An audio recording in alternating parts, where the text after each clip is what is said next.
The Segarra Lagunes conference. I will now read her bio.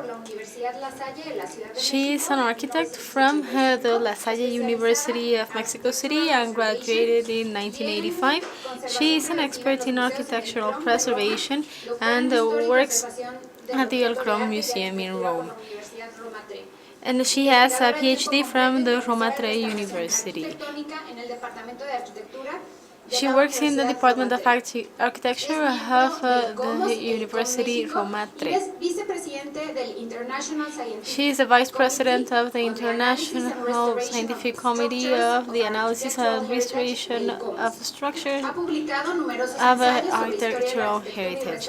She has published various works about cultural heritage recovery, and she has participated in multiple interventions in archaeological sites and monuments. Along with Francesco Cellini, she worked in the August Emperor Plaza Recovery Project in Rome, and she has also worked in recovery projects in the Coliseum. So she will give her conference from the podium. Thank you very much, María Margarita.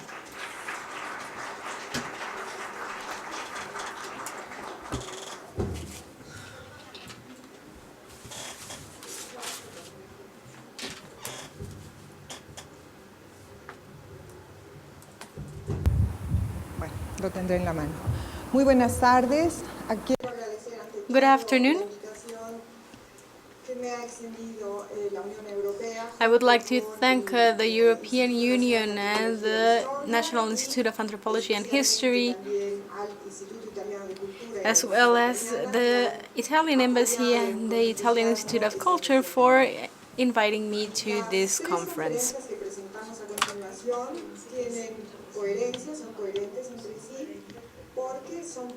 The three conferences we are going to give are different, and they represent the work that the Roma University has done in the past year. We have participated in the recovery of two monuments damaged by the 2017 earthquakes.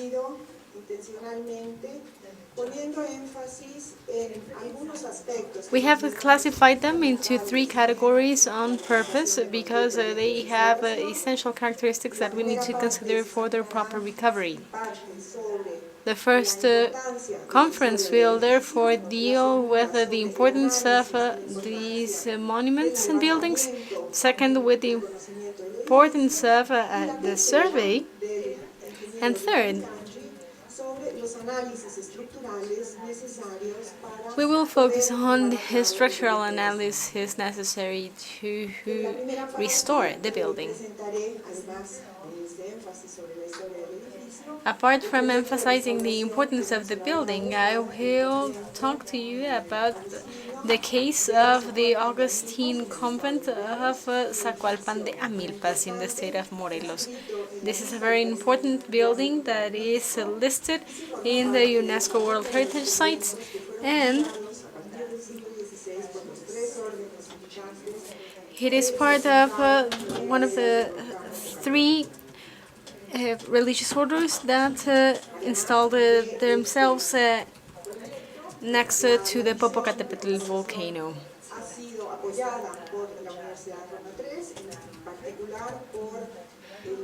This project has been supported by the Roma University, particularly by Dr. Pasquale Basilicata and Professor Luca Pietromacchi. They have both made it possible for this university to collaborate with the National Institute of Anthropology and History, as well as the National Coordination of Historical Monuments.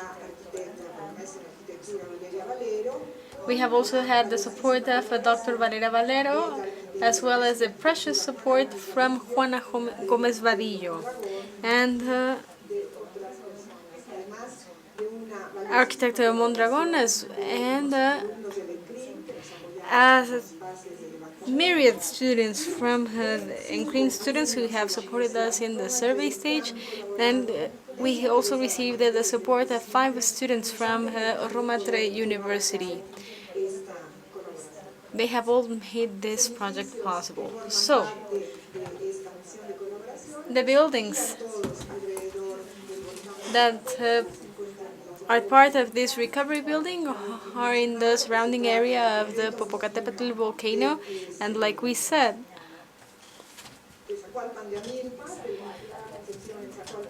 we are working in the convent of Zacualpan de Amilpas, as well as the Gualupita Chapel in Amecameca, and the third project is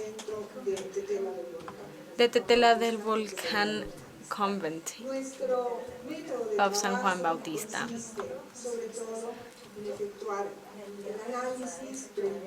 Our methodology consists in the preliminary survey and a deep analysis of the building to know its construction stages as well as all the possible details to make a proposal that is as consistent and as specific as possible. There is not a prototype for this. Every building is different. Each one has gone through a different historical process. They have had different rebuilding stages as well as interventions. And in order to understand what would happen to the building in the case of an earthquake, it's essential to understand all these details. Sadly, a lot of archives have been lost.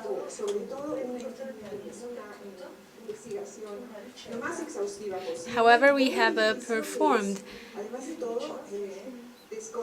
a thorough analysis of a building that is not so well known, and this is the convent of Zacualpan de Amilpas.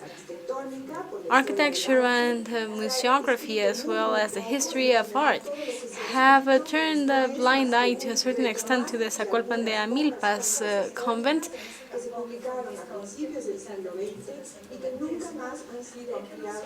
and the only information sources we have are from the early 20th century, but these information sources have never been updated.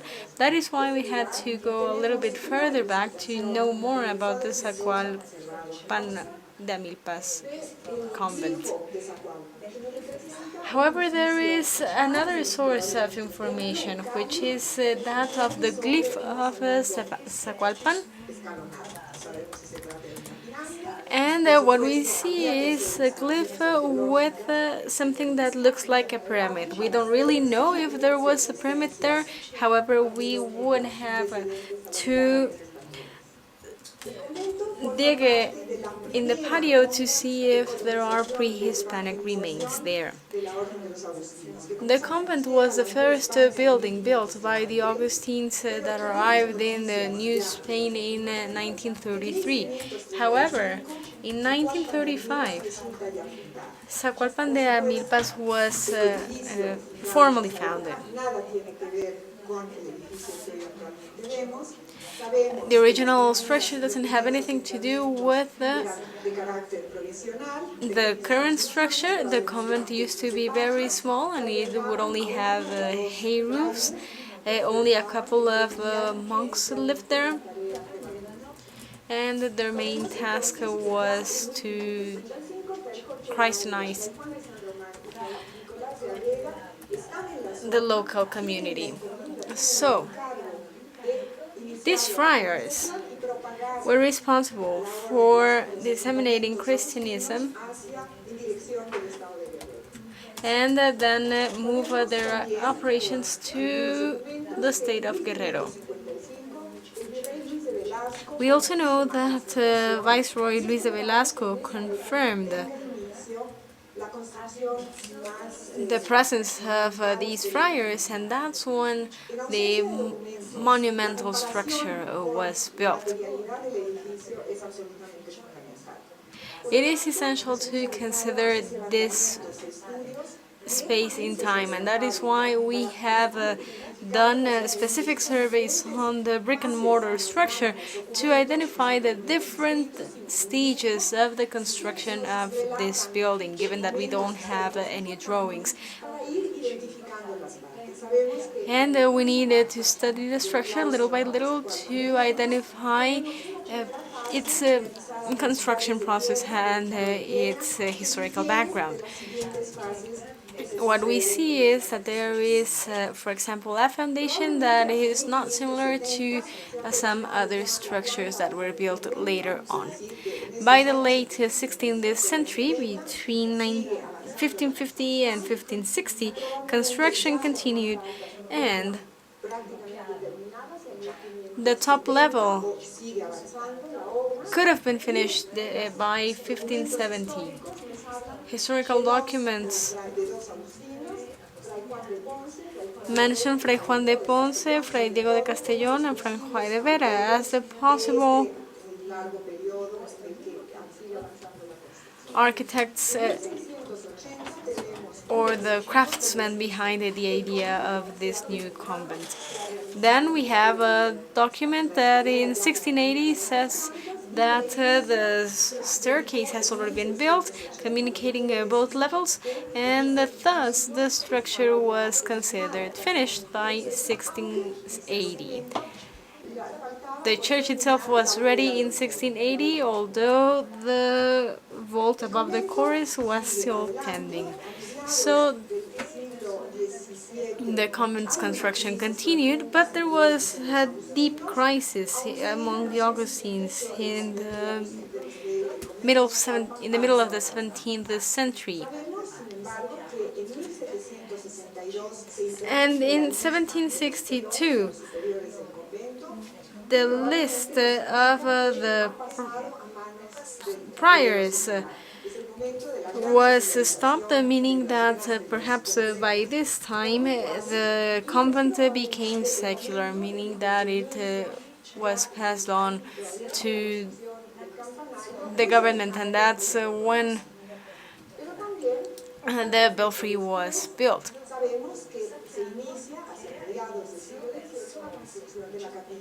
And in the mid-18th century, the chapel was built, the chapel of El Rosario. This is a complex chapel that was most damaged by the 2017 earthquakes. We don't really know when the chapel of El Rosario was built, but we do know that in the 1780s there was a change made or commissioned by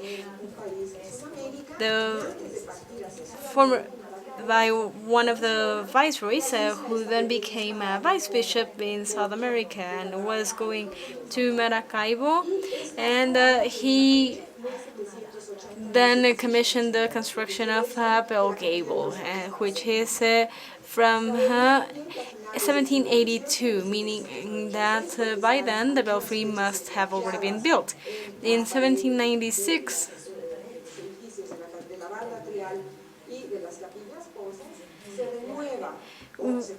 there are records that the surrounding wall was modified to change the access routes into the convent. The clergy continued to use this construction until the late 19th century, until the law on the nationalization of religious assets was passed, and then the church was left as a church, but the rest of the construction was used for other purposes. Additionally, and beyond the convent's grounds, more land was bought. In the 19th century, the owners of the land were fighting for this land, and so the government lost this land. And by the Mexican Revolution, The convent was used as the headquarters of the local revolutionary troops that would operate mostly at the top level. A staircase was built on the right side of the facade to allow the access of the troops onto the top level. The portal was covered and additional modifications were made inside the convent. Jorge Enciso, in 1959, only a couple of months after the creation of the National Institute of Anthropology and History, suggested that this convent be enlisted in the list of national historical and cultural heritage sites.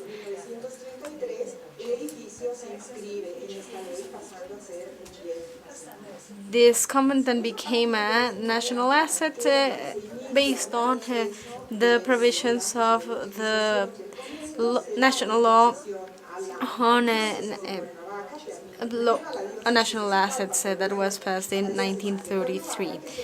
The Diocese of Cuernavaca then became the manager of this convent. However, based on existing documentation, we know that in the early 1960s, there were a series of disputes between the INA, the National Institute of Anthropology, and the church because there were unauthorized activities inside the church and the convent, especially on this side because some doors were opened on the transversal walls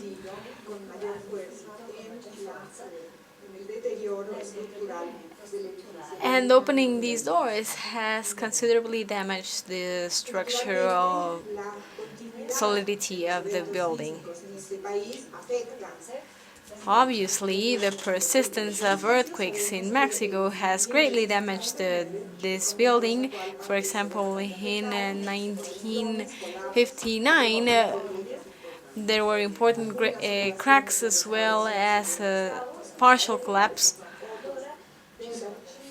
These are pictures from the National Institute of Aesthetics of the Autonomous University of Mexico, and these pictures document the earthquake of 1999.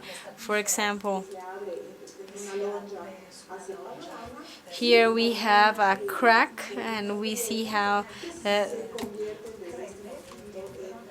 some of the stonework has come off these windows, and in fact these cracks as well as the falling off of materials became a regular event, and the cracks became so common that even after being remodeled, the cracks would appear again in the same place, like we see in the case of the earthquake of 1999. Finally, the last restoration project was or took place in 2006 with the support of Foremova.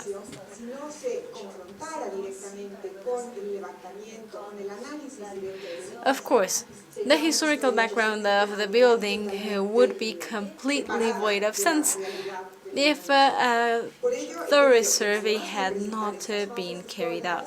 That is why, apart from talking to you about the historical background of the building, I want to tell you what we did with the survey, and the same will be done by my colleague Francesco Cellini.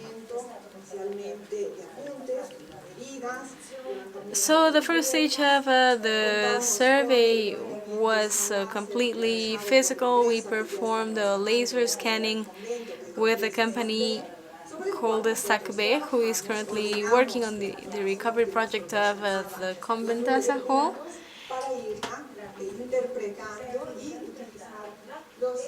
And we used the information from the dot cloud as well as any other available pieces of information to have a survey that was as precise as possible. I am really sorry that you cannot see the detail in the pictures, but The survey did record the cracks in the building, especially the major ones and the ones that were of a medium magnitude in the whole building.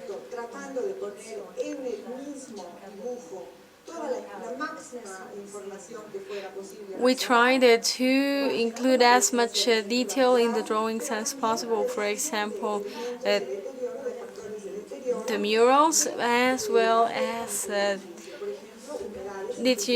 points where the building was being deteriorated. For example, the case of humidity, either due to natural causes or to poor maintenance, as well as solutions that would not let the water flow out of the building effectively. So, these are drawings that have a lot of layers, but as a whole, all the drawings show a lot of detail about the building. Here we have a lot of structural details as well as the damage that the building is suffering from, and they define very well the type of structure that the building has.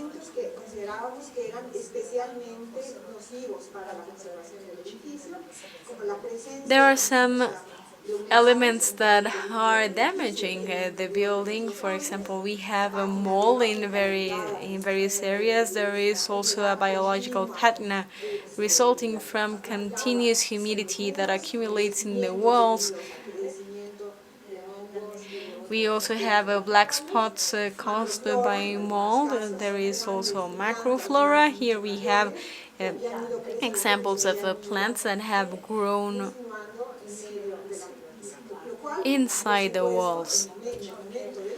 And of course, all these elements made more spots vulnerable than others during the earthquake because the lack of maintenance to the building obviously had a negative impact. Here we have a chromatic alteration.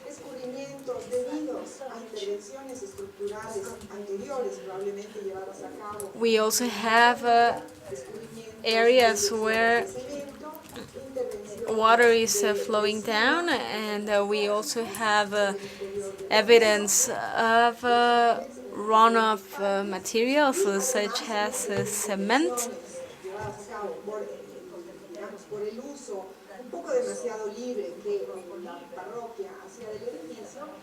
And we also see that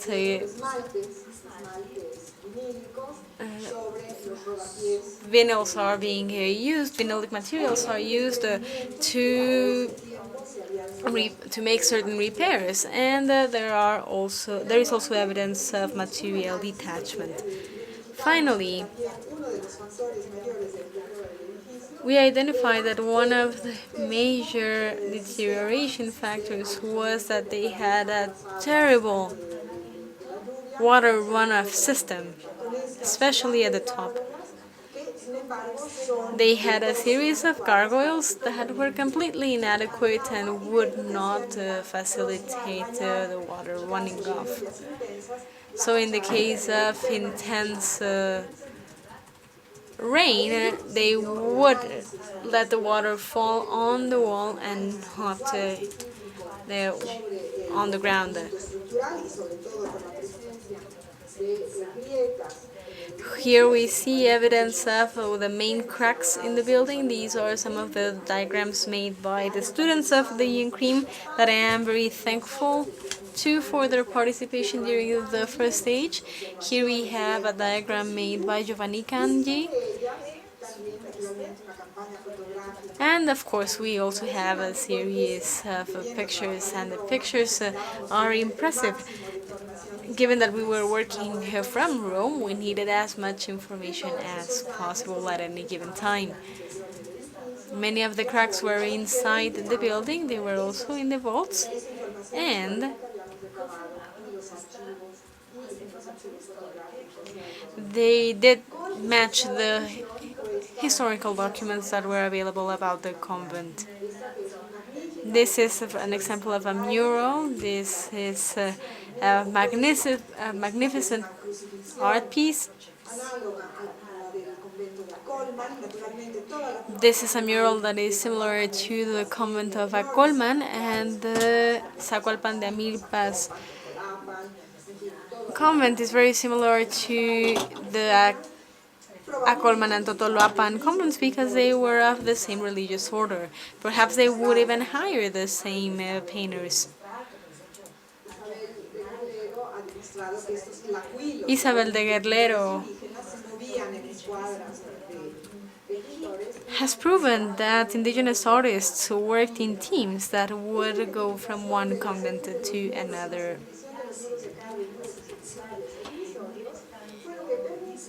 These diagrams about the load-bearing walls and the secondary walls allowed us to evaluate the extent of the damage that is done to this building. These are like the tomography of the convent, and they show the two sides of each wall. That is why it is easy to understand what is happening both outside as well as inside.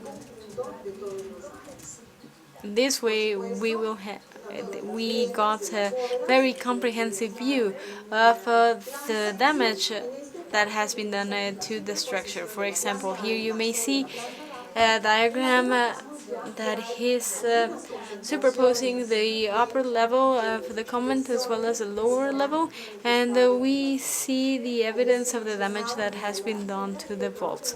During yesterday's field visit, we discussed that the creation of the belfry was determining in the damage that was done to the building because the belfry concentrates many of the cracks in the building. Here we see the areas that are suffering from most strain.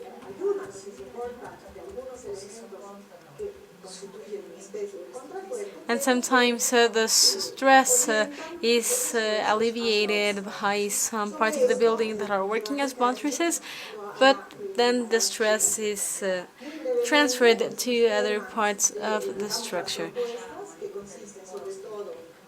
These are our intervention proposals. Here what we recommend is to install braces as well as to reinforce the buttresses in the south wing, which is the one that is most damaged by the changes undergone in the 1960s. And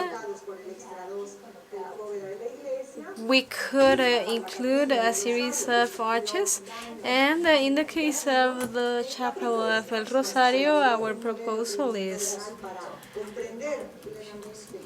to create first a comprehensive 3D model to understand the whole structure of this Baroque building, and then evaluate damage and make proposals accordingly, which include the installation of braces at or at the outside of the dome.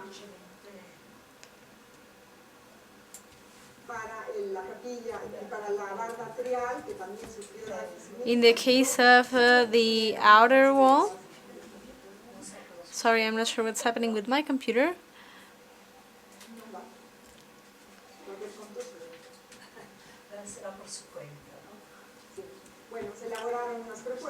So we made some proposals to install braces in the outside wall. And briefly,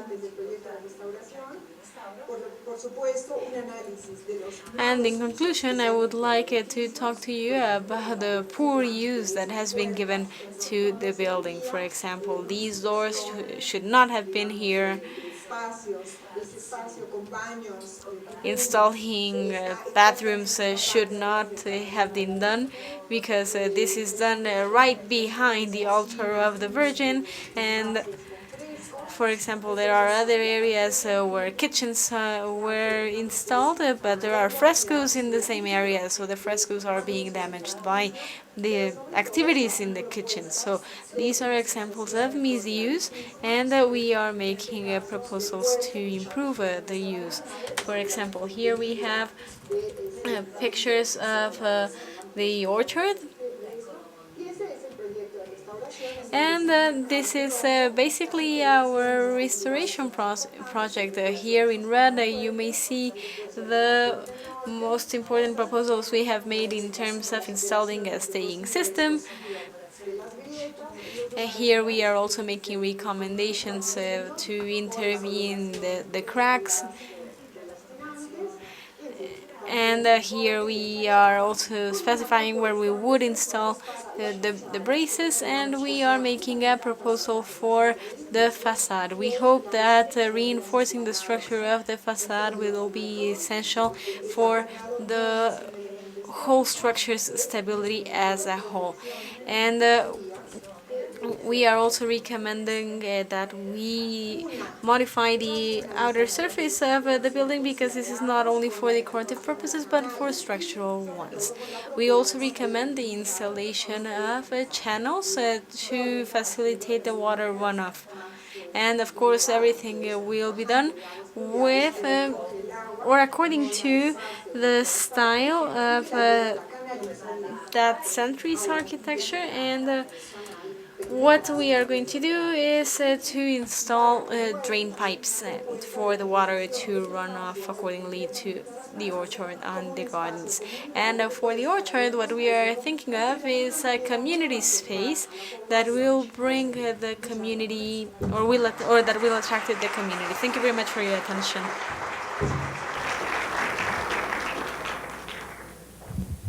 Muchísimas gracias. Thank you very much. I finished in 29 minutes.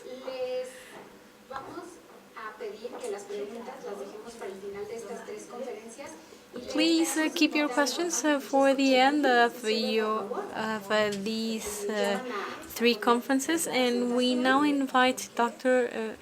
Francesco Cellini to come up to the front.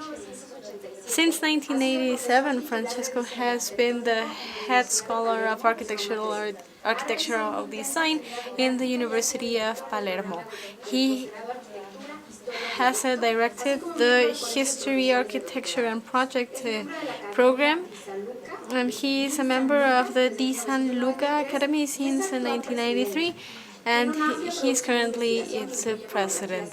He has a large list of publications, including articles, and has participated in more than 200 architectural recovery projects of different shapes and sizes. He has won a series of national and international awards, and his work has also been shown in national and international exhibits.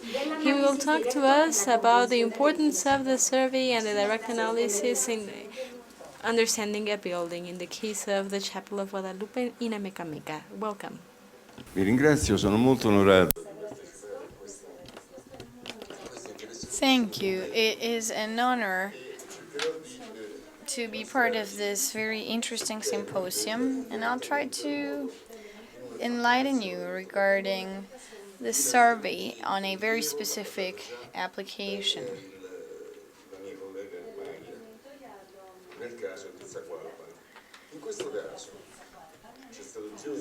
My colleagues spoke about Isacualpan, and now in this case,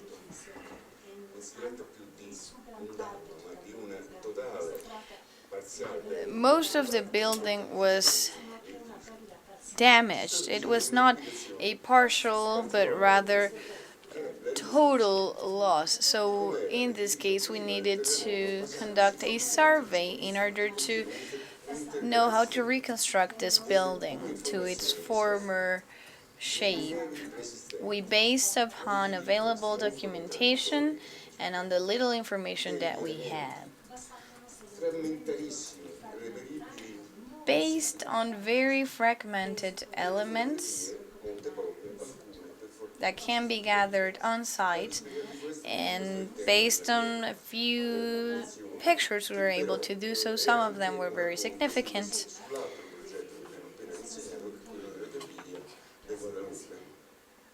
In Ameca Meca. So I'll share with you the case of the Chapel of Guadalupe in Ameca Meca. This is the former group, and in the Chapel of Guadalupe, well, the chapel is at the hill of, it's on the top of a hill, on the slope of the mountains, of the volcano. Ameca Meca is a very important center and close to Mexico City.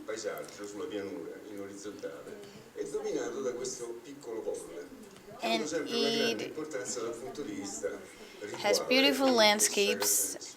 It's mainly in the hill.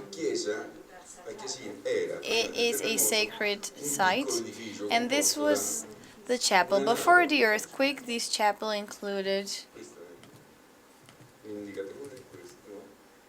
a nave. Could you please help me out? I have some issues with the pointer. Oh, there we go.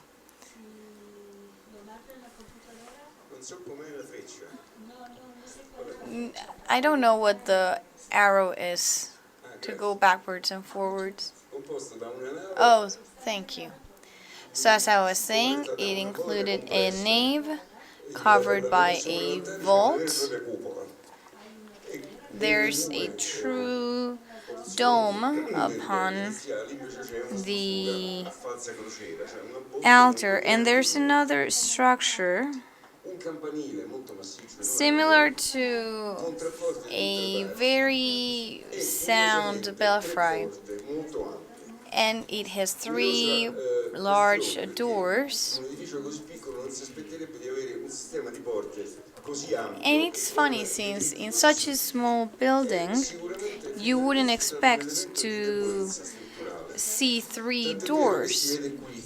This was probably a sign of structural weakness, and there was a buttress that was added afterwards. The sacristy had a wholly different structure made out of adobe and wood, 2 heterogeneous structures. Dates cannot be defined, but it's probably towards the second half of the 17th century. Another important set is Sacramonte Sanctuary, which worships Jesus, the Black Jesus, the Black Christ, Lord of Sacramonte. And it's in the burial of the friar. These were friars who came as missionaries to Mexico. This important building of this sanctuary is not at the slopes, but rather in the middle of this hill. And in order to get there, there was a Via Crucis. You needed to walk upwards until reaching the top. This chapel is from the 1700s.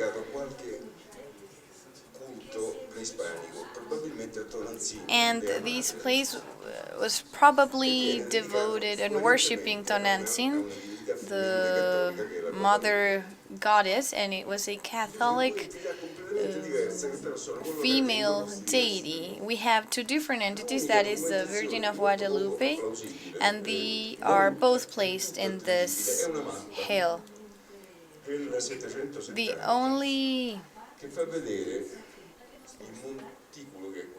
true information we have comes from a map that shares this building as a small construction on the hill.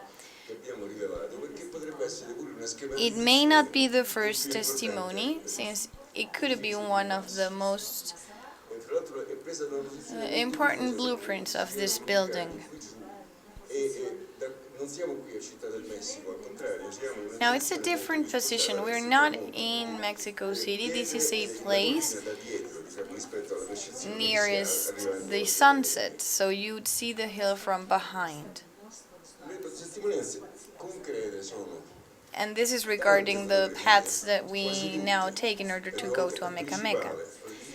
These are some pictures about the main building, and this is an important cult site.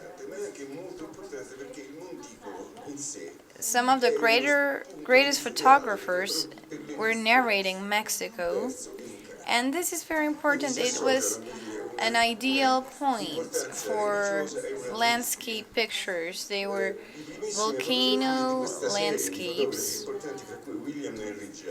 associated to tourism. William Jackson left one of the very first testimonials with a beautiful picture which narrates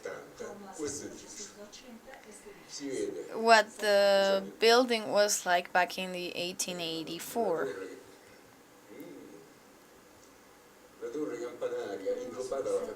This is the belfry, which is in the construction,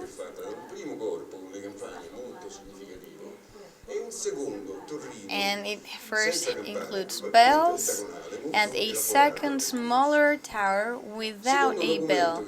It's very curious. And the second document we have is a picture taken some 30 years afterwards, and it is actually a postcard. This postcard date may not be accurate, but in the beginning of century the church was almost in the same conditions, except for the facade murals, which were worn out. There was probably a falling earthquake. In this picture we see a damaged church. We no longer see the upper part of the building, and we see damages to the belfry and the facade. Some other years went by without documenting information, and we noticed that some events happened between the 1920 and 1946. In here we see that it is a different finishing. It's not an 8 sides, but rather a square, and it is a replica of the one on the bottom.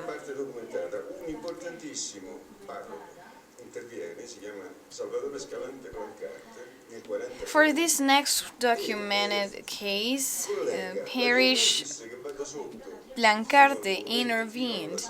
He connected the Via Crucis starting from the bottom to the main sanctuary. It is a ride composed by 4 stations. These are imitating or mimicking the Via Crucis and the Virgin of Guadalupe and her appearance. These are located on the way up. And surely there are important interventions. For instance, the introduction of a non-existent bell, which is a different wall, and rethinking, rebuilding a second level allows us to see that there is an important and significant part. There's also an interior change with decorations,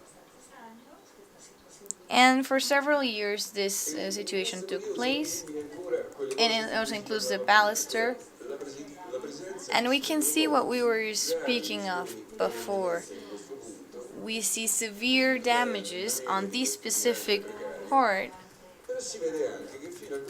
a precarious part, and until 1946 we can notice a very specific way of construction of this sacristy. It has an entirely different shape. The height remains the same, but it does not include wood, nor the tile roofing. This part was even wooden, and in 1946 these pillars were very simple. We are again seeing this image from around 2010 or even earlier. At that time, an earthquake took place and it caused severe damages to this church. So the hypothesis is that intervention was needed radically.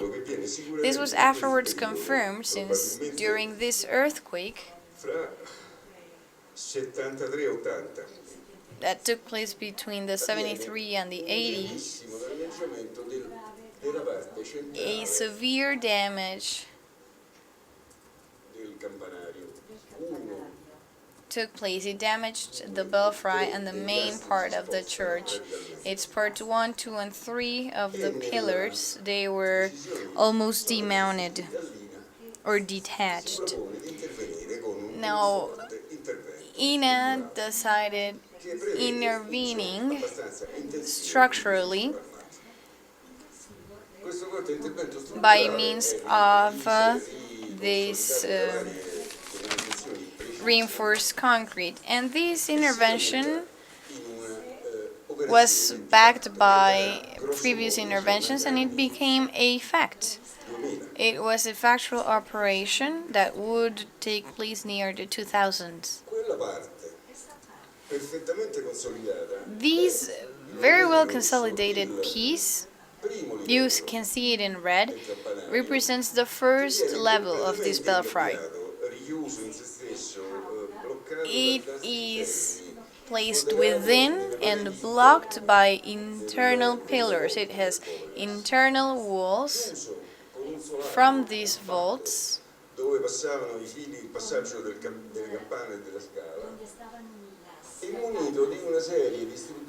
It's where the bells were located, and it includes uniform structures so that the building that's made out of masonry remains in place. This belfry was then transformed in a sort of bunker or blockage, which is the main responsible of all damages. In the 2017 earthquake, the belfry moved from side to side and it collapsed on the church. It collapsed. Given its weight and size, it entirely destroyed the structure. And as you can see, this was a consolidation project.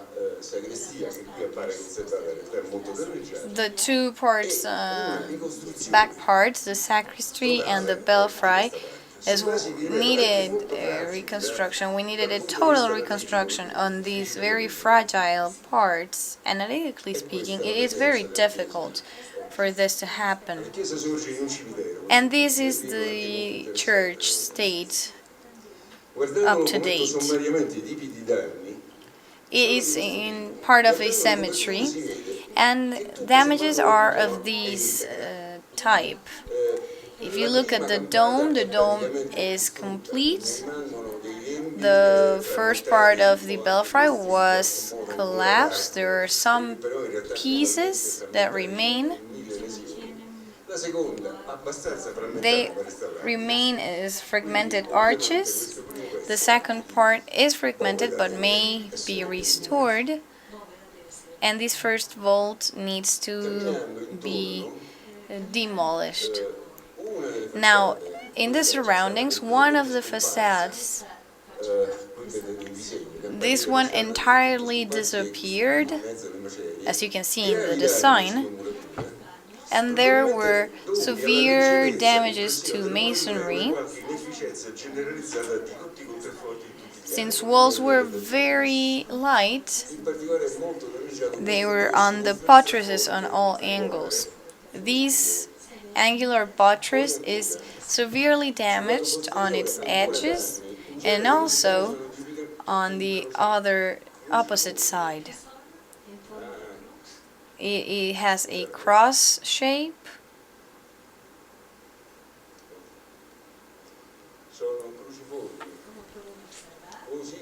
As you are able to see, they are as crosses, and they work in a rotation. And the same issue happened in the opposite side. Not only was the facade damaged, but also the whole interior facade of the upper sacristy fell. It collapsed.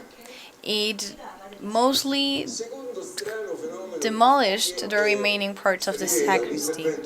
Another odd phenomenon that needs and reveals an intervention of a harmful concrete is, if you remember how spires and pillars used to be, here they are double spires and pillars, just as the arches. Internal arches, which were made out of concrete, remained intact, meaning that during the earthquake these arches, they remained intact, but they contributed to the rest of the structure's deterioration. Here we can see the whole facade, how it was demolished. You have the before and after. These arches in gray are made out of reinforced concrete, but the others are entirely detached, and they were entirely fragmented.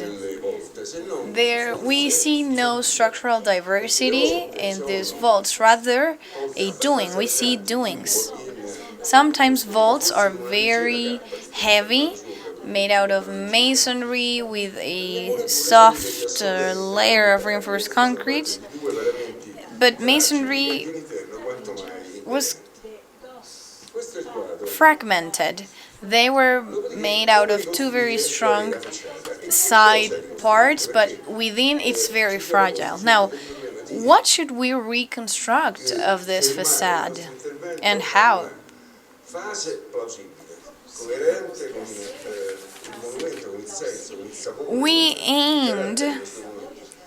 We were aiming at what to do initially. We wanted to save some harmful events. First, we decided not to reconstruct the second part of this belfry. It had already disappeared in several times of the history. Secondly, our measures. How can we obtain our measurements? These designs were really useful since they allowed us to identify that measures were accurate and we were able to place two pieces. We had this almost non-damaged part, and based on it we were able to reconstruct, geometrically speaking, the hole that was damaged. These are some few significant fragments, and we're able to see some prints of the first stairway that led to the belfry. We're able to see two wooden beam elements as well as some parts of the baluster. This baluster is a very important element. It is a wooden beam sustaining the cores as well as the doors.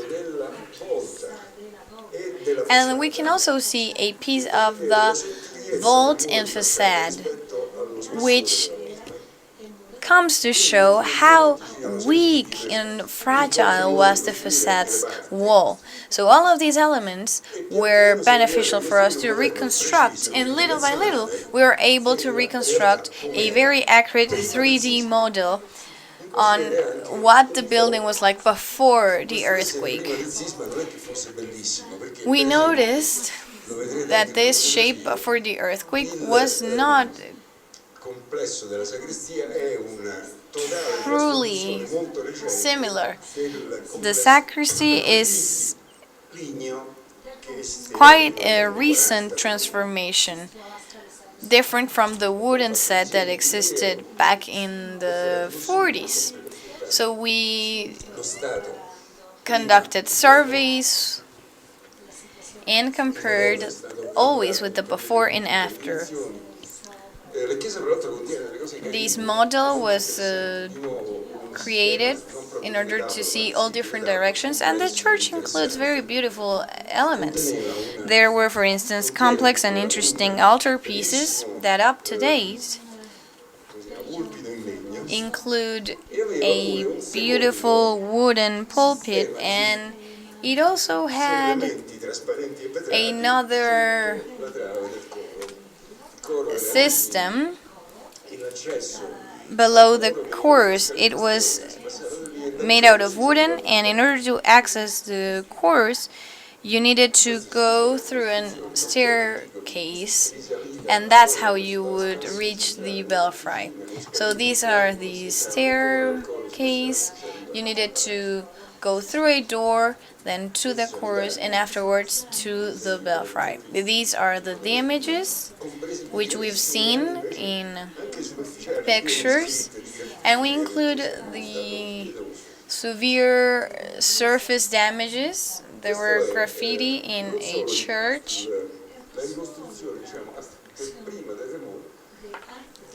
and these includes reconstruction, not only the before the earthquake. This is the sacristy that on the first level it has original elements. It has metal beams and some plastic covered beams. And what were the adopted criteria? First, reconstructing the same shape, simplified, using a masonry reconstruction, and we used non-rigid straps. They are not, or braces. They are not made out of reinforced concrete. It is a quite flexible structure.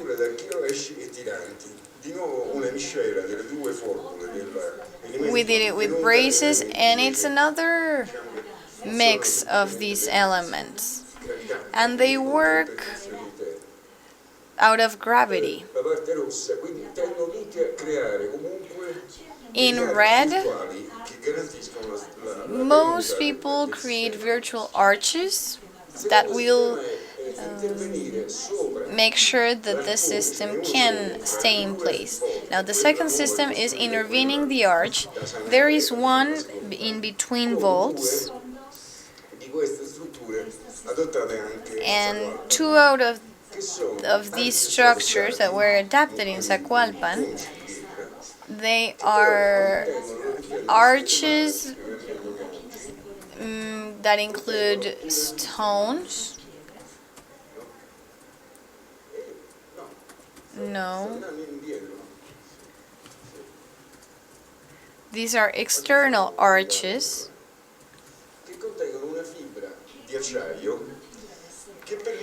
And they have a steel fiber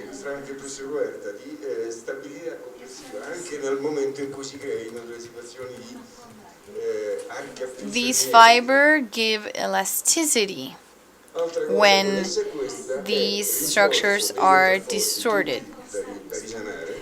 Now we also reinforce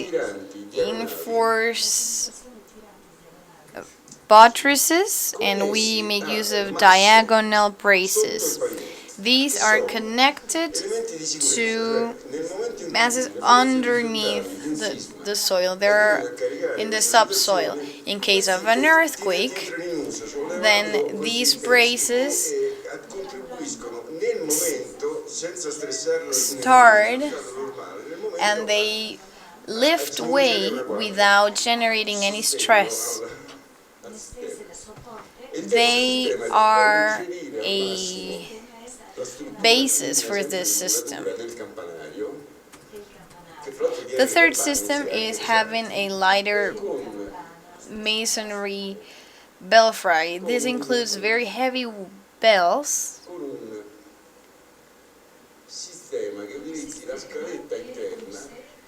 and it would be done through a system that would use the interior stairways, which is light, and it is supported by thin braces. These can be, it can create a traction, and it could contribute in order to compress this structure by lifting it from the bottom and not from the top. This is the design of the reinforced concrete of arches. It is a mounting blueprint of the arches I was referring to. To the right there is a inclined brace with some lift or way. And the third system is the one that I've already shared with you.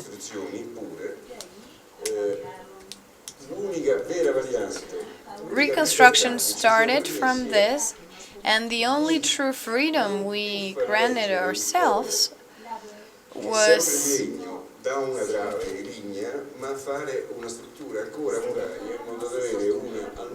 for the choir not to be supported by a wooden beam, rather by a sort of wooden boxes set, so that could be the foundation. The rest are all the works that we did, the general blueprint for this reconstruction. And here we can have a better look of the mechanism. We have 12 very light braces that come from the belfry's vault, and then other 8 are bearing a staircase going down. And there's also another container that may be filled with waste. These are the structural details. It is a very light set. It all works on traction. It's not that robust. It may be adapted. And this is the arch blueprint. Due to water, we were not able to place. Due to water runoff, we were not able to place it. We needed to find some waterways on the buttresses.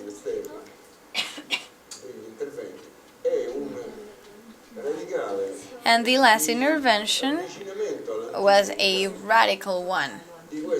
We went back to the old, meaning that as was, we lifted the covering on a side.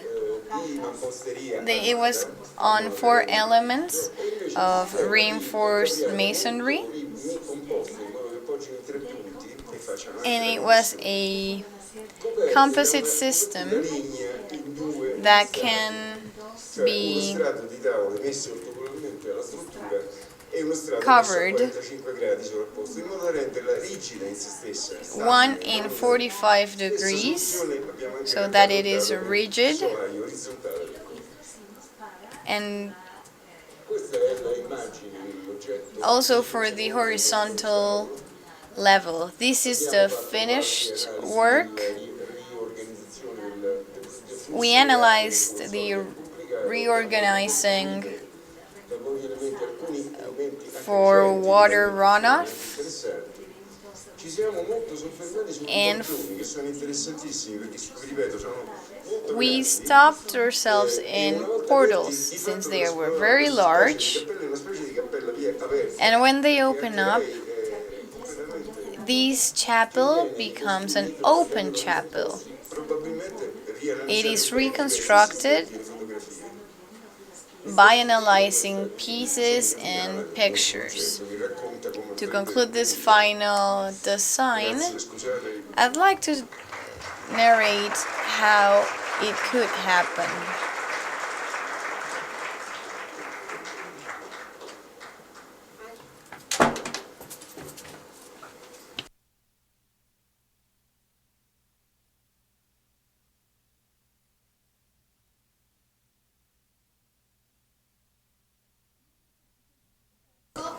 We thank Francesco, and this last presentation will be with Giovanni Kanji.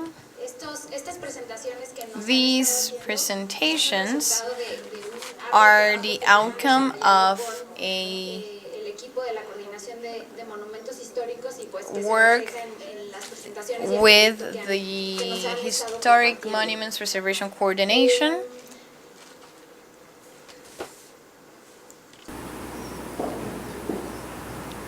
Giovanni Kanji is a civil engineer and associate researcher for applied technologies for cultural assets and professor in Cesena University in Bologna. He has been collaborator on reconstruction, refurbishment in earthquake sites. He is in charge of monumental structures, working with the Temple of Claudio, Domus Timeriana, and other activities related to the Emilia Basilica in the Romanesque Forum. He is a designer of the preservation measures to Campidoglio on behalf of the Roman Town Hall. Since 2004, he has been part of Applied Technologies Institute, coordinated by Mr. Lucchesari, to work for the BDSK, former church for English people. It was an award-winning project in Europa Nostra Awards. In 2014, he was part of a scientific cooperation mission between the Technology Institute and Pekin's University, whose aim was studying architectural buildings used in Peking, in Beijing, and in other Fujian sites, analyzing Middle East and its earthquakes. We now give the floor to Mr. Giovanni Kanji. Buongiorno a tutti, ringrazio per essere stato invitato nuovamente a questo simposio. Il mio intervento riguarda una lettura più generale dei quadri che sono. Hi, and thank you everyone for attending my presentation. I will give you a more general overview of the types of interventions that we have made in the projects that I have collaborated in. So, I will discuss the fissure patterns in the projects that I have collaborated with.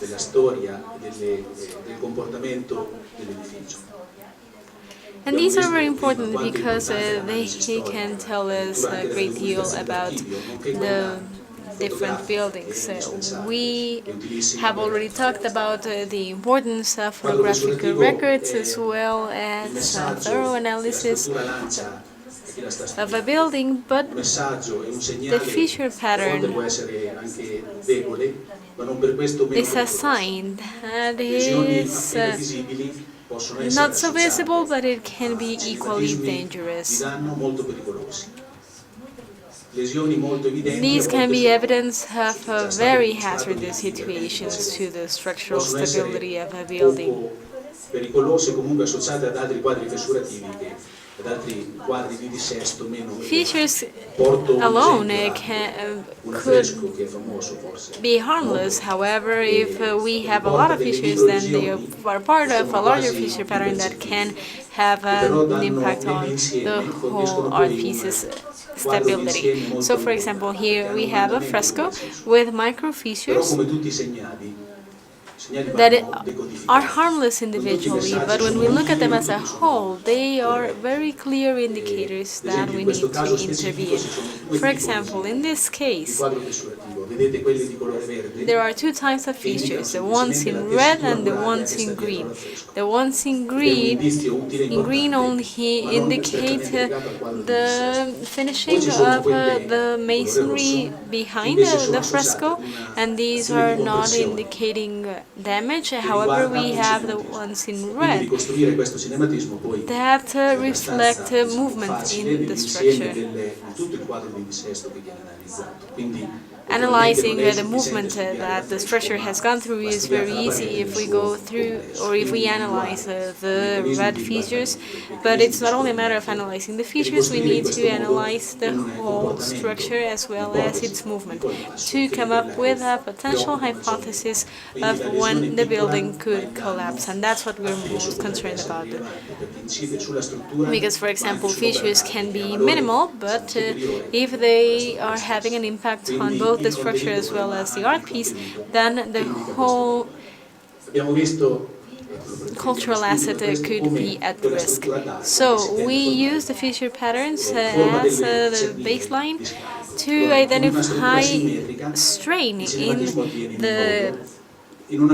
the walls. So, for example, in a regular structure we would have the walls in parallel, but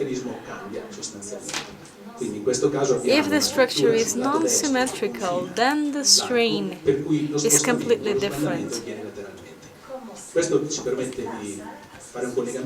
Here we see how a wall is displacing to the left.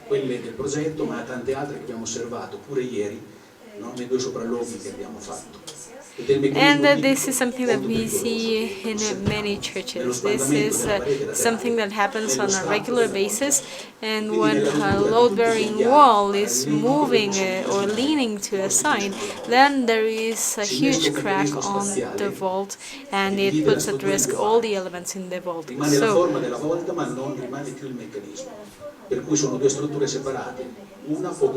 here we could still have the vault in place, but if the other one is subject to too much strain, then either of the structures, either the vault or the wall, it could collapse, and they will have an impact on the focal points of the structure, that are the ones that are showing the damage. Trying to repair the vault implies not only fixing the vault, but the rest of the original structural elements, because otherwise our work will be useless. These are examples of typical Italian structures that have collapsed, and here we are able to see the strain that the arches are often subject to. For example, here on the left and in yellow, you may see how the structure breaks after the support wall or the load-bearing wall has leaned to the left. And on the right, we see that there is a chain reaction that is not reversible, but this other area that is collapsing is also ductile, and that is the one that lets us conclude that the structure could potentially collapse.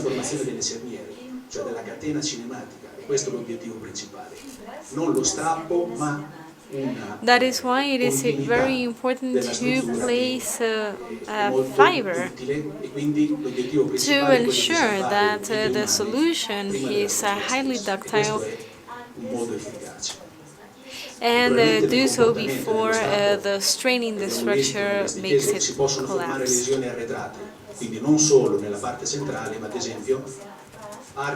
There could also be cracks in this vault, not only at or inside or on the inner side. There can be external cracks as well, and they could have potentially damaging impact. In the case of the Church of Capan, we had both situations. First,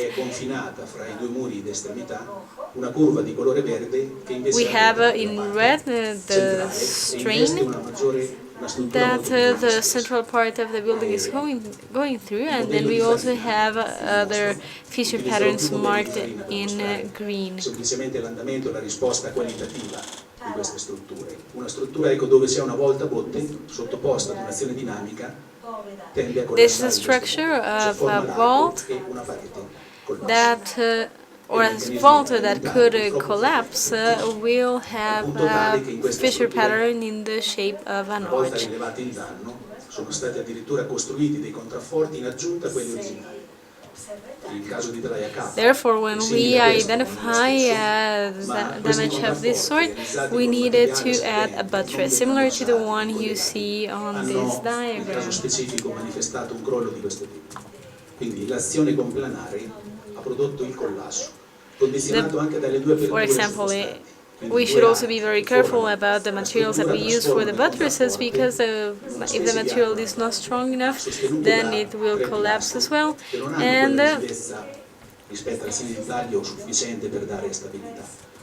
if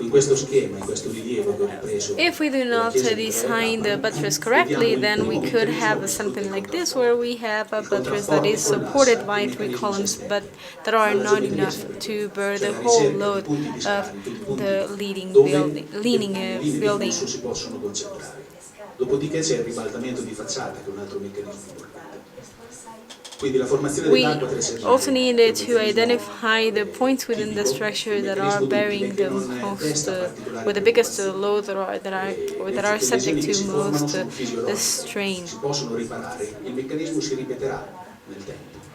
In many occasions, this damage will be merely superficial to a certain extent, and these can be solved through proper recovery mechanisms. However, in the case of San Juan Bautista, you may see how the arch is flattening, and this is an indicator of a very big load of focusing on, or concentrating at the center of the arch. The worst solution would be the one you see at the bottom right, because, for example, an arch adapts to the natural division of the loads in the structure. If above the arch you have masonry that is also very loaded, then everything will collapse. And if the arch displaces only a couple of centimeters, then the whole arch could collapse. And this is precisely what the Farina model describes. And yesterday we saw an application of this model in the church. Here we see how the central arch in Tetela del Volcan has a very specific load-bearing points that are being subject to too much strain, but fortunately the arch has not collapsed. Imagine the damage that would be caused if the arch had cracked like this. So the problem with an arch is this one. One, the load-bearing elements are subject to too much strain, they can collapse in this way, and that's when we need solutions of this sort. Another example of this is the Chapel of Our Lady of Los Angeles in Mexico City. Here you may see how the fissure pattern is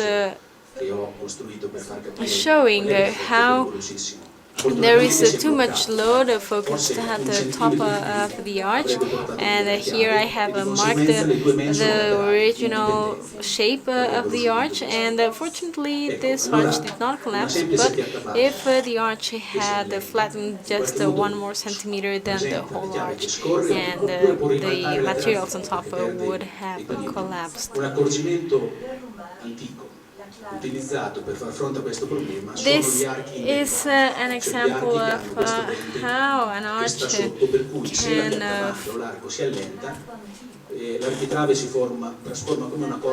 collapse, and in this case,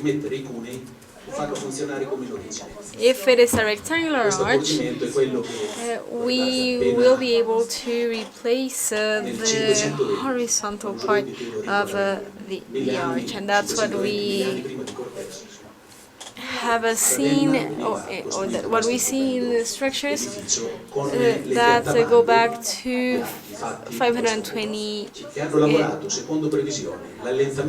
AD. These are arches. These are arches that have relieved the stress on top of the beams. However, the structure was weakened,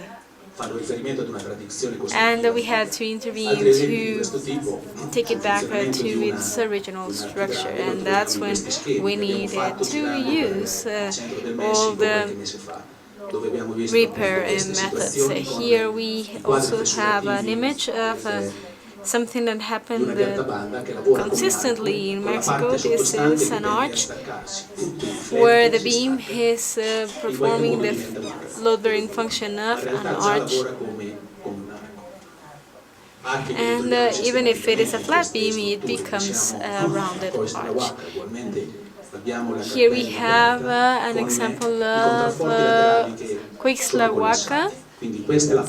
Here we have evidence of the wall that collapsed. This is the arch that is bearing the weight of the rest of the building, and in red we see the part of the building that collapsed due to too much strain.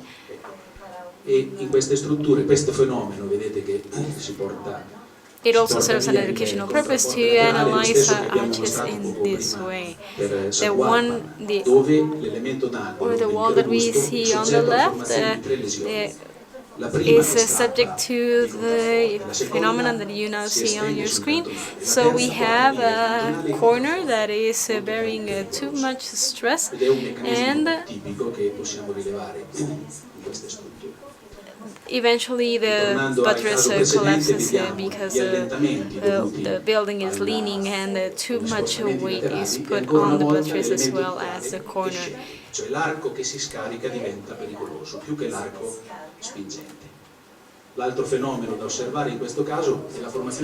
When an arch is carrying a weight in the way that you are seeing it right now, it becomes a very harmful structural element, or a potentially hazardous element, because it can potentially collapse.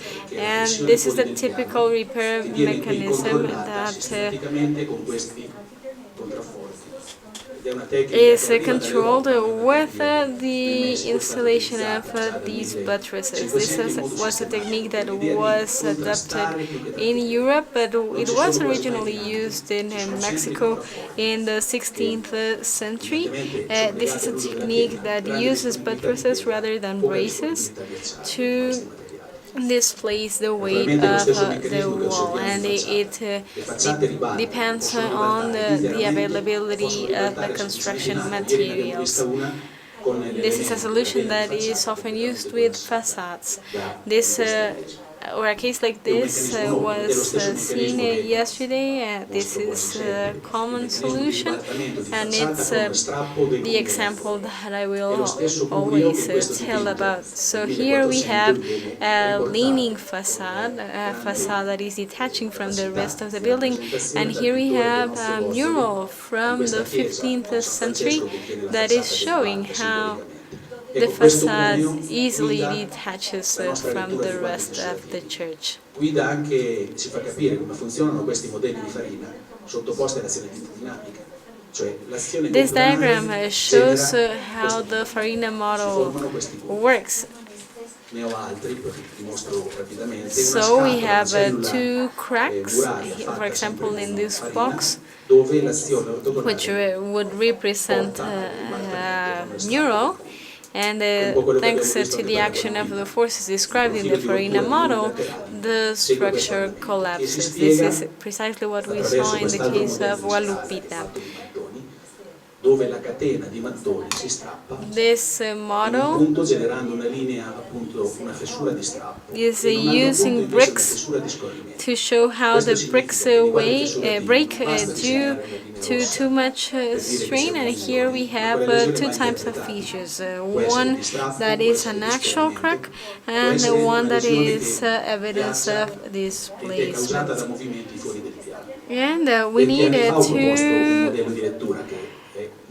analyze the fissures correctly, because they can either be evidence of a crack, of a displacement, or load bearing, or load migration. This is a series of arcs. All of them were functional except for the side arches. The side arches were slightly rotated,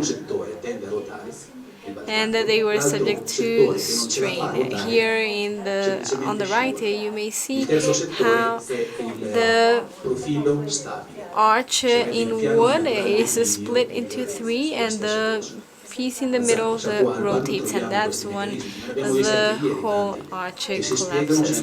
This is also determined by how flat the ground is. So this is something that the virtual arch model is very helpful for. And here we see how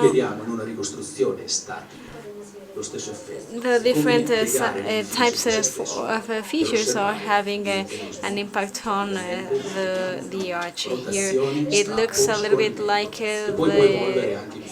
the arch is leaning. This would be due to the inclination of the ground, and any of these situations is highly hazardous. Here we have an example that took place in Pompeii after the earthquake. And here we see that the point that is concentrating all the strain becomes then the weakest spot in the structure. So here we have the three different types of features. We have the crack, the displacement, and the feature that is showing migration. We need to actually touch the features to determine what type of feature they are. So, for example, if the damage is evident and if the crack appears on both sides of the wall, it is evident that the whole wall is under strain. And it means that at the core of the wall, the nucleus is weak. Per noi migliaia di euro da spendere per tirare fuori spesso il niente, per rispondere ad esigenze burocratiche.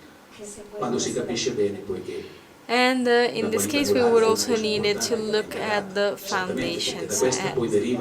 We should also look into the quality of the stonework, because it also determines how the building collapses.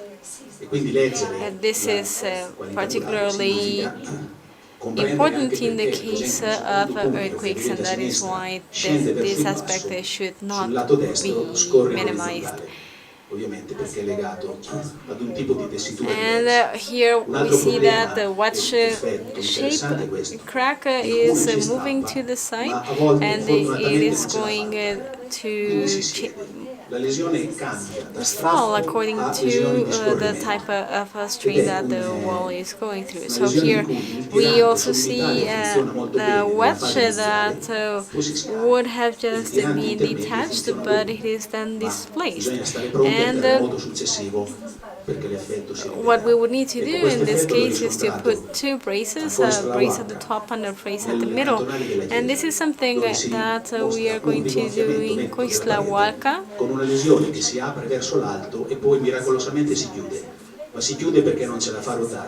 And here we had almost a miracle, because the crack in the wall was about to cause the detachment of a wedge, but at the lower part of the wall, the piece was then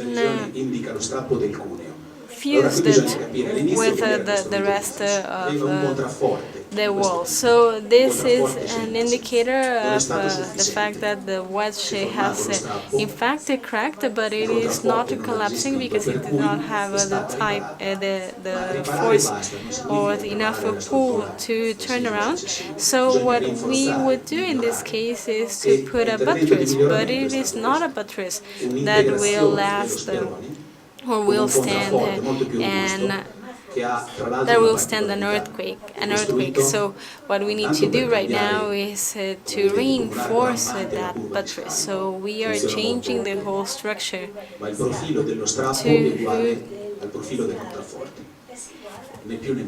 to spread the strain in a different way in the wall. So we designed the buttress for it to be able to withstand the force and the weight that the wall has. So first we needed to address the problem of the arch flattening, and then the other purpose of the buttress was to slow down the detachment process of that damaged piece.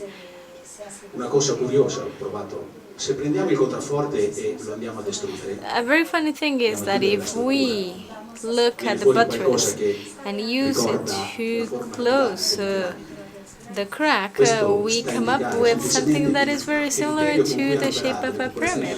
This is evidence of the fact that pre-Hispanic cultures and indigenous populations after the colony had been established used ancient forms of architecture because they were the most stable, and the pyramids are highly capable of withstanding structural damage. Here we have another case, which is the turnaround of the apex. In this case, the apex is turned upside down, and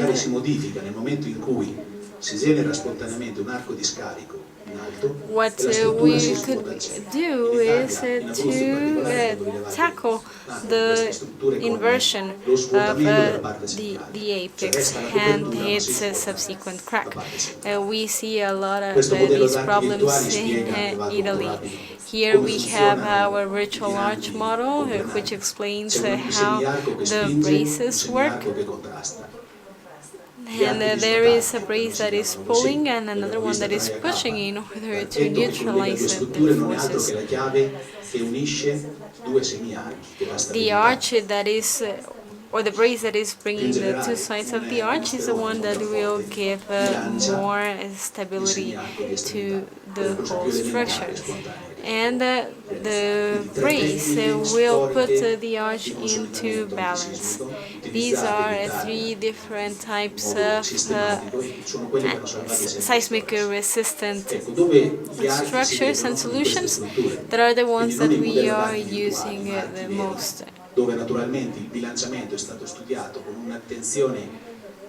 And particolare in in modo da real avere un structures, equilibrio not in the sistematico virtual tra gli archi arch e il sesto. model. E anche in questo caso vedete un arco rampante, Are able to un understand segnale. the Questo points che of spinge, equilibrium quella spinta in the equilibrata structure. For che viene example, fuori. here Il we risultato see poi è questo, che tutti questi sistemi vanno a scaricare the result of an delle colonne che si lesionano per like this one, l'estensione. where what Quindi we are altro quadro looking fisurativo towards da tenere bene in doing is considerazione è questo. displacing I the sedimenti fondali con questo modello load ad archi si that spiega the arches on come the può wall venire un sedimento al are centro della bearing. parete, un Here we sedimento see invece also a model where all'estremità, the un movimento load laterale, focuses che è questo at the sostanzialmente, center le linee of di an flusso arch.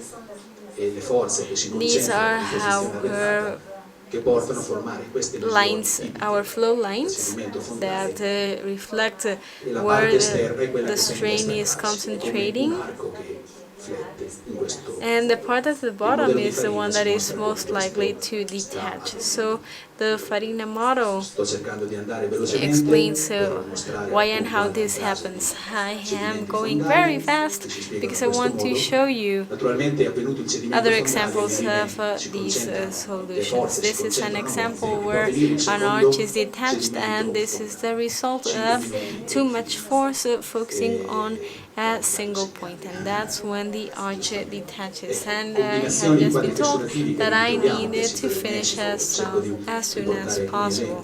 esempi. Tepozcolula, dove These abbiamo are some rilevato un examples of cedimento what di we saw in other un parts of pilastro Mexico. This che si is a manifesta case con la formazione di of semiere al the contrario rispetto this is the case of the Church of San Pablo cioè in de chiave si forma la Poscolula, semiera all'intradosso and invece dall'estradosso.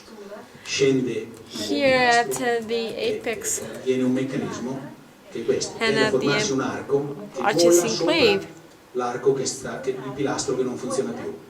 Cioè, siccome quello è un punto anomalo che non funziona, We si have forma spontaneamente un altro a load that is come going in questa towards struttura, una a tastiera column that che si is trova not molto in bearing Italia, any additional dove load. il quadro fissurativo indica il cedimento di questa colonna. So this is another example of how the fissure pattern is able to show us where the column is likely to break down. This is the final example I will tell you about, and here we are also applying the Farina model to explain how an arch is created when the dome is collapsing, because the structure will look for any possible way to avoid collapses. Sometimes they work, in this case it didn't work, and the dome as a whole collapsed.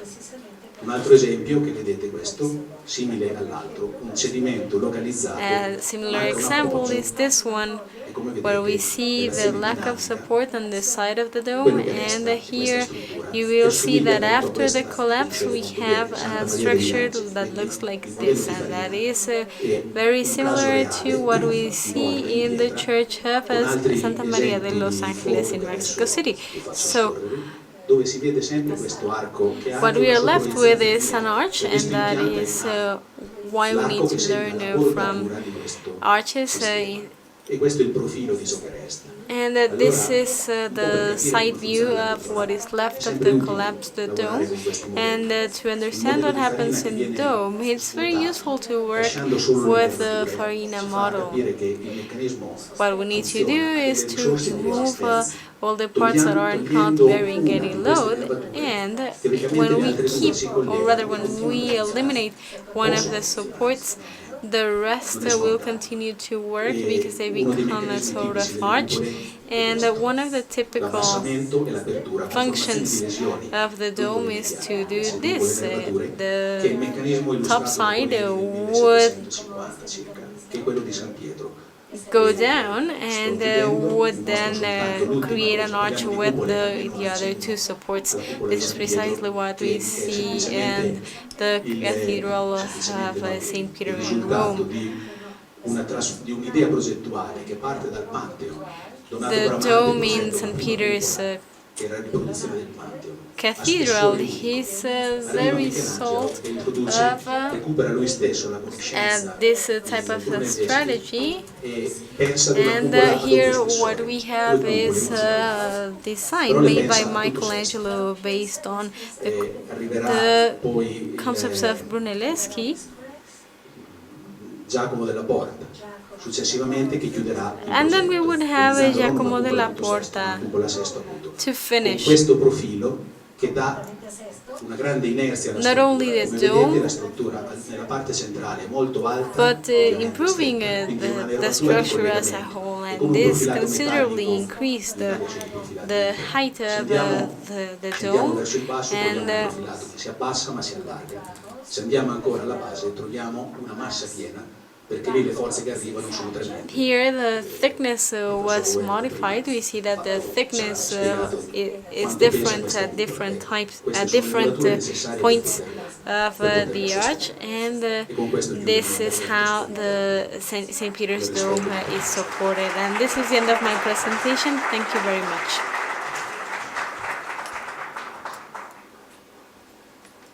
Muchísimas gracias, Giovanni. Thank you very much, Giovanni. María Margarita y I Francesco, would si pasan, por favor, arriba like to ask para Maria Margarita and una Francesco to sesión de come unas up to tres the front preguntas, por for favor. a very brief Q&A session.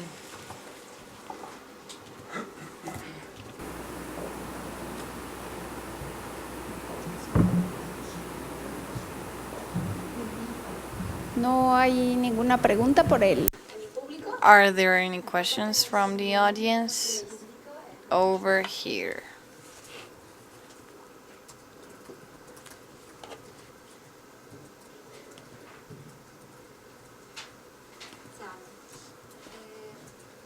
Volevo chiedere come mai la scelta di realizzare le non si sente? Come mai la scelta di andare a realizzare delle cordolature? Delle cordolature ad altezza regolare. Nell'intervento di Francesco è emerso chiaramente As Francesco said, a livello intermedio che è stato from it, collocato probabilmente a fine a brace was placed internally by the late 1800s, and it shows the issue that brace that was supporting the belfry that collapsed. These are three red fringes that interrupt the height of this masonry. First, it's part of the choir. The second part is below the belfry. And then the crown. When we speak about the subject, we think about reinforced concrete, but it's only doing a connection to the walls and to arches that we saw in the picture. It has a foundation supported by three arches, and what's ideal is creating this umbrella, this structural umbrella protecting these arches. This is an arch system that's pushing and chains are retaining. In a masonry built building, usually chains are included and they are placed on the floor. If they are reinforced concrete, obviously it changes. Well, just to clarify, the word cordolo is Italian, and it is rigid. This is a rigid part made out of reinforced concrete. Now, from Giuffre's experiences, he introduced cordoli in masonry. It was adapted to the same dynamics in cinematics. He introduced braces within these parts, and there's even a single iron shaft. Now, how did he describe these cordons? These are 4 iron pieces. They are 4 sticks that are within masonry. It could be brick or stone masonry. And that is why I used the word adaptational. This is an improvement to the structure so that we're able to obtain original characteristics. We want to improve them, but not by introducing a straining element, which is the non-monolithical cordon. Gli altri intermedi, perché non optare per delle listature intermedie che vanno Instead of the upper chain, why not choosing an intermediate piece in order to have the same effect? You could use the same structural techniques used from the Romans, from the Pompeii earthquake. These structures were introduced. These techniques were introduced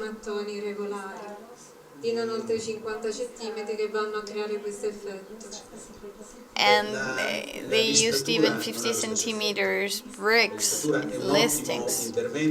Well, the list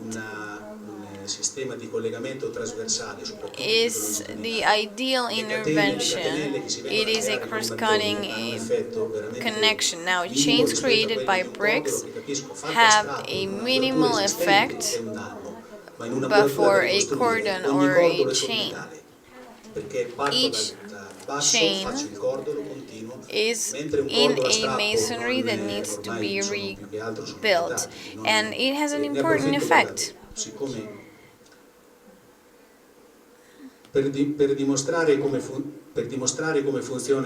Just to show you how the chain structure works, rigid structures have this behavior. The masonry structure behaves in this way, as if it were a boat on the water. It's not a reinforced concrete chain. As you see, it is almost dancing upon the structure, and it can reshape itself. Instead of it being of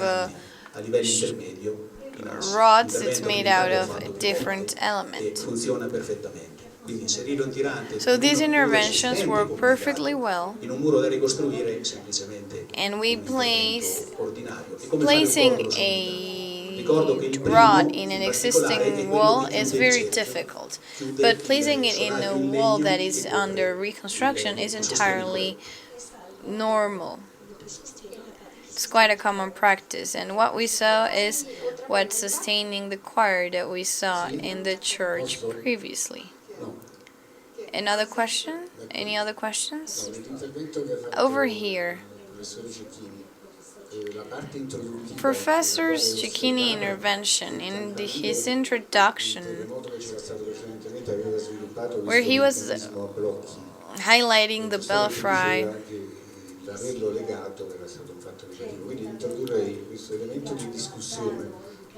he said that having linked it or chained it, it was a mistake. However, my belief is that it is a positive event when it is under a movement stage.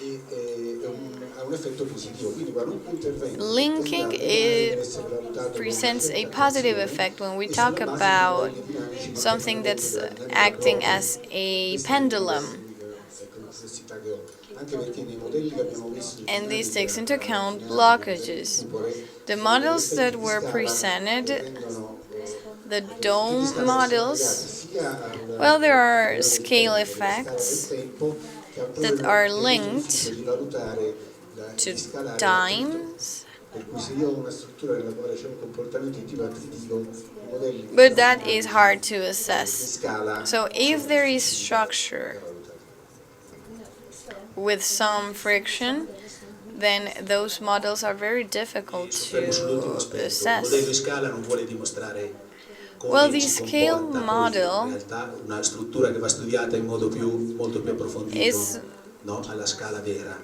not showing the behavior. We need to work on the structure to get to know it. The model shows that while it is collapsing mechanisms start, and we can reconstruct it so that these defense mechanisms are boosted in order to have stronger structures.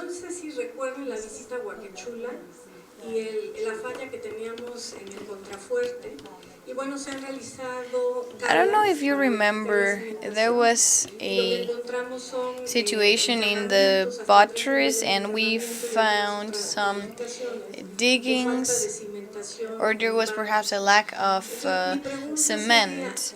So my question would be, in the cases that you have studied, as Dr. Margarita said that archaeology needed to take place, I'd like to know what is happening with the land where these structures are and they are being demounted, because we're now seeing that these are artificial platforms. It's not happening on the specific site. Well, archaeological findings may be discovered at any point in time. In fact, in Zacualpan, in the specific case of the northern buttress linked to a baluster, well, when we initiated excavations, they came over to see what was the situation and what alternatives can be suggested. In the case of Agualupita, the church surrounding is just filled with holes, almost as a Gruyere cheese, and we're certain that it is due to the structure's destabilization. The land has remained in mid-19th century. All churches and all of those pieces were used as cemetery. Buenas tardes. Thank you. Bueno, pues a los tres, pues muchas gracias. I'd like to thank all three speakers for the knowledge exchange and for sharing with us your experiences. My question is regarding and for pues los daños pueden ser multifactoriales. regarding Está documentado Our Señora de los Ángeles. Damages, prácticamente desde el inicio de la fábrica de la since the beginning of the church's creation, there were already issues with the land, the lack of constant maintenance. There was severe damage. Pues prácticamente también desde el siglo pasado y antepasado. Even coming from the past and Pero mi pregunta específica, second to last century. But my specific question, engineer, geometría de la cúpula is regarding the dome's geometry, and this is for Mr. Kanji, and what effect it could have had in collapse. We were able to review some documents proporciones que nos dan que no coinciden with measurements that are not aligned to the geometry of the current dome, meaning that proportions are not accurate geometrically speaking. Naturalmente qui dovrebbe rispondere chi ha studiato in modo più approfondito e ha fatto i rilievi, perché ovviamente I think the person that should respond should be the one that had a deeper research. We need to see what was the real dome's curve, which is a data that could have influenced. When I spoke about arches, I showed arches settlements and where the dome is placed. But this arch was slightly taken down, but it remained in its same position, and the dome as well. The arch, however, was lowered even further, and the dome obviously lost its main support. Losing a single support is enough to create a domino effect. In this sense, the dome should be placed. It's not that we have a weak dome, but rather that the support structure needs to be enough to support all mechanisms. Rebuilding this dome is important. However, creating the support, that foundation, is monumental if we want to understand the dome as a single building. Thank you. We now give a big applause to our speakers, and we are quite behind. We should be eating and coming back at 4, but it's 3:10. So we should get back at 4:15 and meet in the auditorium. Please bring with you all of your belongings. The auditorium will remain closed. And please give back the interpretation devices. You will get it back when needed. Now, at 3:30, Giovanni Carbonara will be screening a video.